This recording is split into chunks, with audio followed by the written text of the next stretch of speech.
La Commissione Europea mi ha invitato a Bruxelles il 29 aprile, così ho preso un aereo da Roma Fiumicino e sono arrivato al Radisson Red Hotel di Bruxelles. Questo perché il giorno dopo, il 30, si svolgeva la Youth Week al Parlamento Europeo, era il giorno più pieno. E sono stato invitato per documentare un po' tutte le cose che si svolgono oggi al Parlamento, che sinceramente ancora devo scoprire bene. L'appuntamento è fra un minuto, con una persona che mi seguirà tutto il giorno. Federica sarà la mia referente per oggi, mi ha dato il permesso per riprendere al Parlamento Europeo. In realtà non si può. Si può, ma si deve avere un permesso. Tra l'altro è gigante il Parlamento Europeo. È la tua prima volta a Bruxelles? E in quante stanze si svolgono gli eventi oggi? Troppe. Troppe? Hai visto, questa è la campagna This Time I'm Voting.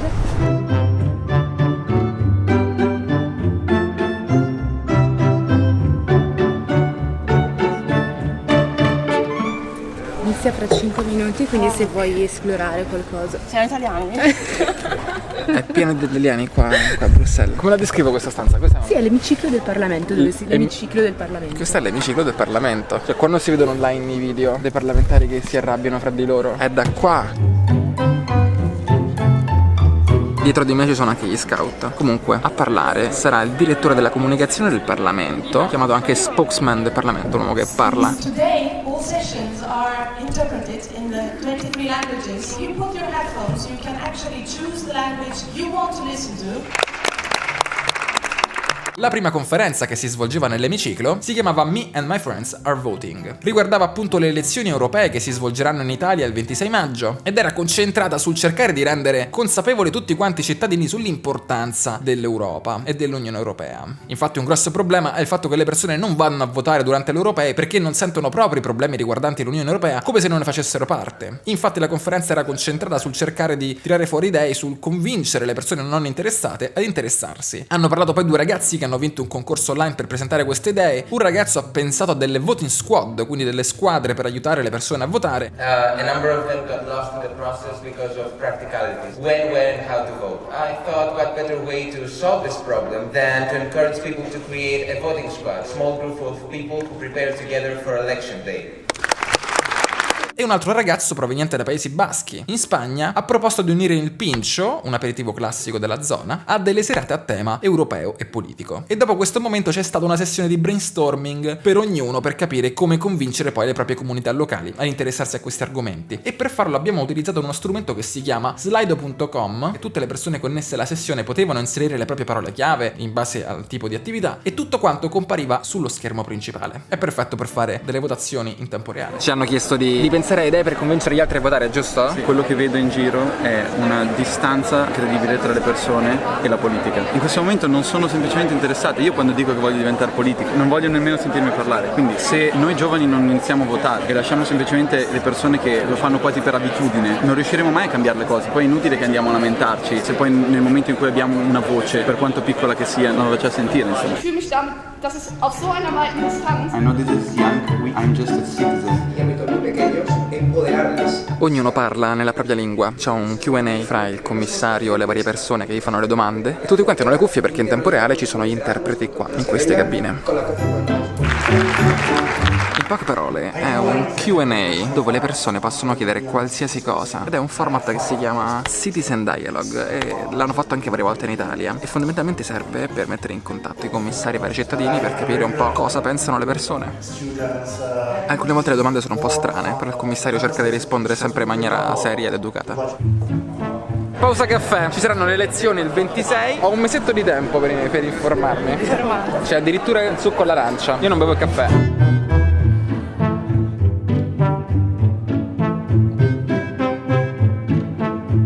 La seconda conferenza era concentrata sul futuro del programma Erasmus, programma tra l'altro ideato dall'italiana Sofia Corradi. Il loro programma a lunghissimo termine è quello di creare un'alleanza fra tutte le università europee. Nei prossimi anni raddoppieranno il budget e triplicheranno gli studenti che riusciranno a partire grazie all'Erasmus. Hanno anche parlato dei vocational Erasmus che si concentrano invece su dei corsi molto specifici. Poi dopo hanno presentato un progetto che si chiama Discover EU, questa volta rivolto ai ragazzi più piccoli, di 18 anni in particolare. Ed è un programma che permette ai ragazzi di vincere un travel pass per viaggiare all'interno dell'Europa fino ad un mese. Io come al solito vi lascio tutte quante le informazioni in descrizione, in particolare per Discover EU le iscrizioni hanno aperto il 2 maggio e termineranno il 16 maggio, quindi se avete 18 anni andate a vedere il link con tutte quante le informazioni perché potreste iscrivervi e potreste vincere il travel pass. Ci hanno anche fatto vedere un video realizzato da un ragazzo ungherese lo scorso anno che ha vinto appunto questo travel pass e hanno anche condiviso la storia di un ragazzo disabile che è riuscito comunque a partire proprio grazie a Discover EU. Ma ragazzi, è pausa pranzo? Ma ci sono ancora le bombe alla crema? Madonna che buone! Fuori dal Parlamento c'erano degli stand e in uno di questi c'è stato un momento in cui hanno parlato con dei ragazzi che hanno vinto l'anno precedente dei Travel Pass, che hanno raccontato quello che hanno fatto durante il loro viaggio, e poi c'erano altri ragazzi che si erano iscritti quest'anno. From Rome, Italy, and I was actually on the reserve list with Alessandra. Germany, Spain, half day in France, 2 days in England, 1 week in Scotland, 3 days in the Netherlands. This program is also open to countries like Malta and Cyprus. I mean, do something crazy. Well, of course you can go to France, but these are things you will do in your life. And also you should check the Facebook group because we organize some meetups. Just found Natalia. She won last year the Discover EU program. What did you do? Where did you go? I have been to 5 countries with my best friend. We went actually 5 capitals because we went to Berlin, then Paris, London, Brussels and Amsterdam. What was the best thing?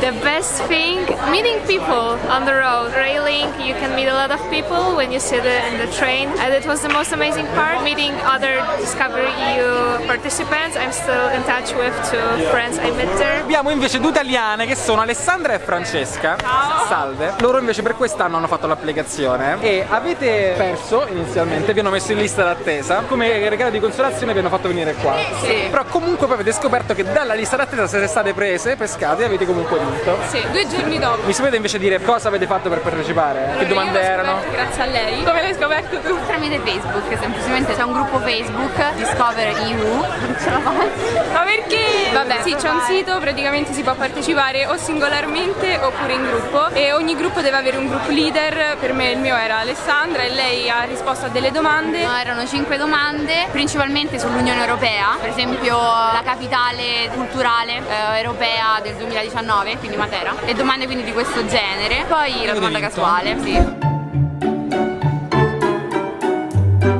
Ore 4:30, questa è l'ultima conferenza ed è sul programma Erasmus per i giovani imprenditori che compie 10 anni. Potevo decidere fra varie conferenze, ho scelto questa. Ce n'era anche un'altra sullo SVE, il programma di volontariato europeo, che è un'altra opportunità per i ragazzi di viaggiare, che ti permette di passare un periodo all'estero. Quando avevo 18 anni e ho terminato scuola, volevo farmi un periodo all'estero senza spendere e mi era stato consigliato lo SVE da Joe Joss. Io vi consiglio di guardarlo perché fra tutte le opportunità, secondo me per chi ha finito scuola è la migliore. Invece se avete 18 anni assolutamente andatevi a guardare Discover EU. Poi ovviamente c'è l'Erasmus e adesso mi spiegheranno questo Erasmus per gli imprenditori che non conoscevo e quindi non vedo l'ora di sapere di che parlano. We need to support entrepreneurship. It's one of the skills which is useful in all your daily life, and this is why the Commission has decided that this program should start. We have discussed with experienced entrepreneurs what support they would need, and the result is this program. So let's talk about the program. Help starting entrepreneurs to acquire knowledge and skills to start, run and grow their companies. How do we do that?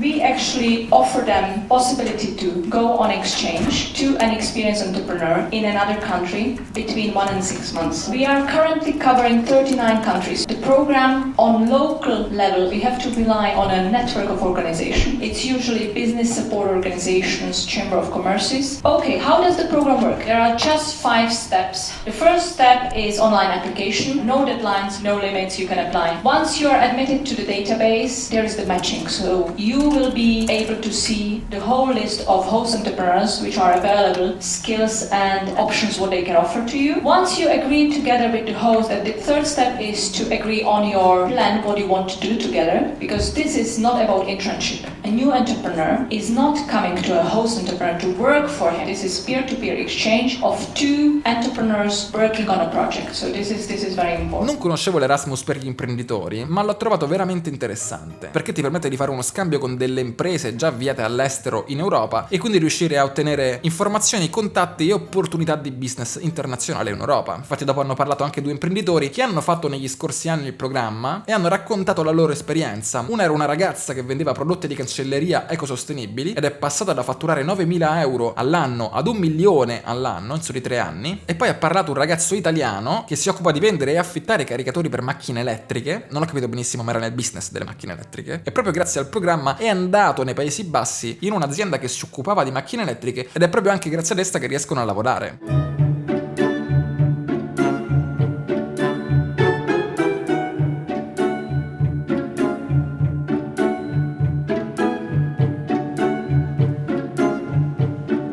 Ragazzi, è terminata questa giornata. Volevo farvi vedere quello che mi hanno regalato al Parlamento. Una borraccia, è completamente bio, tappo di bambù, fatta di zucchero. Sembra plastica a tutti gli effetti, non so cosa sia. Una penna, un'agenda, ma è fatta di roccia, non so in che modo. Degli stickers, una giacca antivento, mentine e una spilla con scritto "This time I'm voting" e un foglio con un reminder sulle elezioni che sono il 26 maggio qua in Italia, che ci invita a votare, quindi chi può si informasse e andasse a votare. Comunque è stata una bellissima esperienza perché io non ero particolarmente informato su tutte quante le iniziative dell'Europa, non conoscevo Discovery EU per i 18enni, vi consiglio di andarlo a vedere, tutto in descrizione. Ringrazio la Commissione Europea per avermi invitato, io vi saluto, ci vediamo con il prossimo video.